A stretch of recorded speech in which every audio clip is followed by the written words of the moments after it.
Hotel ইন্টারকন্টিনেন্টালের ঠিক সামনের অংশে এবং দেখানোর চেষ্টা করছি এই মুহূর্তে বুয়েট শিক্ষার্থীদের সাথে কিছুক্ষণ পূর্বে পুলিশের সাথে যে সংঘর্ষ বেঁধেছিল বা বেতনটা হয়েছিল তার সবশেষ পরিস্থিতি সম্পর্কে এবং এই মুহূর্তে ঠিক পরিস্থিতি কেমন রয়েছে জানাবো সেটিও।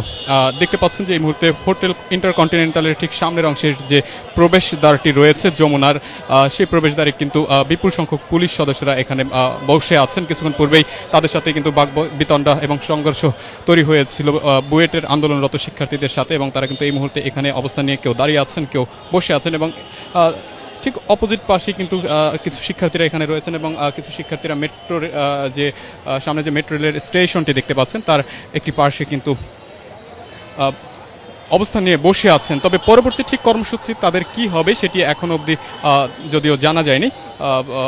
তবে এই মুহূর্তের যে পরিস্থিতি যদি বলি তাহলে অনেকটাই কিন্তু ঠান্ডা অবস্থায় রয়েছে। তবে এখনও কিছুটা থমথমে পরিবেশ কিন্তু আমরা লক্ষ্য করছি, কেননা কিছুক্ষণ পূর্বেই কিন্তু দুপক্ষের ভিতরে বিশেষ করে শিক্ষার্থী এবং পুলিশের ভিতরে কিন্তু বাকবিতণ্ডা তৈরি হয়েছিল এবং সেটি কিন্তু বেশ দফায় দফায় বেশ কয়েকবারই কিন্তু ঘটেছে, তেমনটি কিন্তু আমরা দেখেছি এবং আপনাদেরকে দেখানোর চেষ্টা করেছিলাম। দর্শক দেখছেন যুগান্তর লাইভ, আমরা এই মুহূর্তে যুক্ত আছি শাহবাগের হোটেল ইন্টারকন্টিনেন্টালের ঠিক সামনে থেকে দেখানোর চেষ্টা করছি শিক্ষার্থীদের যে আন্দোলন, বিশেষ করে বুয়েট শিক্ষার্থীরা যে তিনটি দাবি নিয়ে আন্দোলনে নেমেছিল আজকে দ্বিতীয় দিনের মতো এবং পরবর্তীতে তারা যখন যমুনার দিকে রওনা হয়েছিলেন তার সবশেষ পরিস্থিতি সম্পর্কে ইতিমধ্যে আপনারা অবগত আছেন যে আজকে যখন দ্বিতীয় দিনের মতো শিক্ষার্থীরা সকাল 11টা নাগাদ আন্দোলনে নামে এবং শাহবাগ মোড়ে অবস্থান নেয়, তখন তারা কিন্তু একটি সময় বেঁধে দিয়েছিল গভর্নমেন্ট এবং এই দাবি সংশ্লিষ্ট যারা রয়েছেন সরকারের প্রতিনিধিরা তাদেরকে একটি সময় বেঁধে দিয়েছিলেন যাতে খুব দ্রুত সময়ের ভিতর তাদের সাথে দেখা করে এই বিষয়টি নিয়ে আলোচনায় বসে।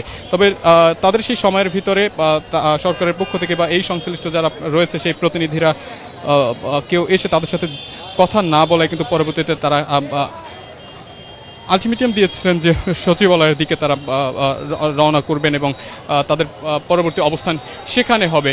তবে তার কিছুক্ষণ পরে আমরা যেমনটি দেখতে পেয়েছিলাম যে তারা সচিবালয়ে নয় বরং তারা তাদের সিদ্ধান্ত পরিবর্তন করে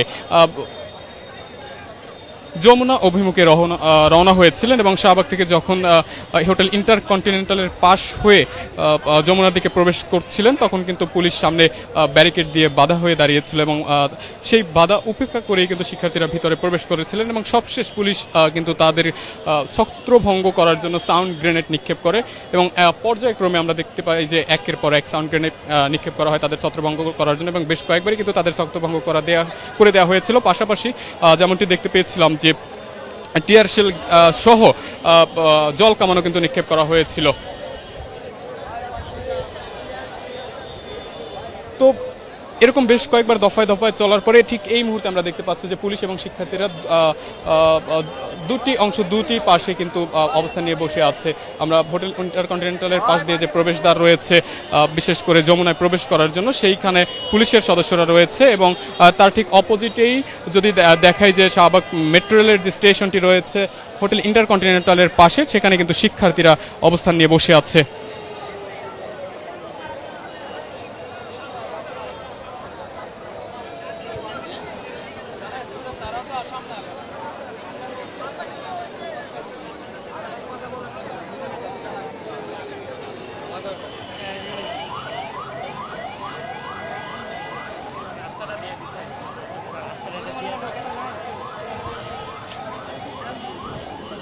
আপনাদের এই মুহূর্তের অবস্থান নিয়ে একটু কথা বলি আপনাদের সাথে, কারোর সাথে যে কেউ মানে এই মুহূর্তের অবস্থান নিয়ে একটু আপনাদের সাথে কথা বলি।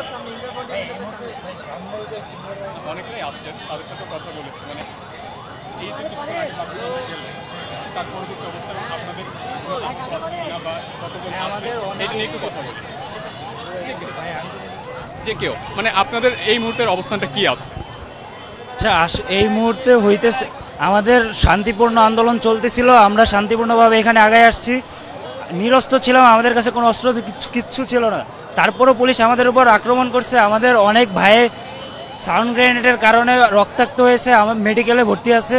আমার সামনে এক ভাইয়ের বুকের মধ্যে সাউন্ড গ্রেনেড মারা হয়েছে, ওনার একবারে বুকে রক্তাক্ত হয়েছে, ইভেন আমিও নিজে রক্তাক্ত হয়েছি।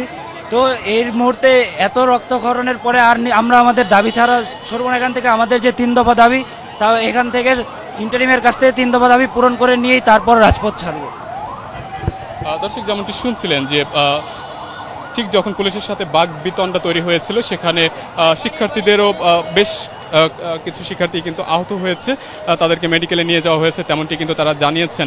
এবং এই মুহূর্তের অবস্থান বলতে তারা যেমনটি বোঝাচ্ছেন যে যতক্ষণে তাদের সেই দাবিগুলো পূরণ করা না হবে ততক্ষণ পর্যন্ত তারা তাদের অবস্থান কর্মসূচি চালিয়ে যাবেন। তবে সেই অবস্থান কর্মসূচি পরবর্তী ধাপে কি হবে এই সব বিষয়ে এখন পর্যন্ত আসলে শিক্ষার্থীরা কিছুই জানাননি। তবে তারা কিন্তু অবস্থান নিয়ে মেট্রো রেলের ঠিক পাশে কিন্তু কেউ দাঁড়িয়ে আছেন, কেউ বসে আছেন, নিজেদের ভিতরে আলোচনা করছেন, এমনটি কিন্তু আমরা এই মুহূর্তে দেখতে পাচ্ছি।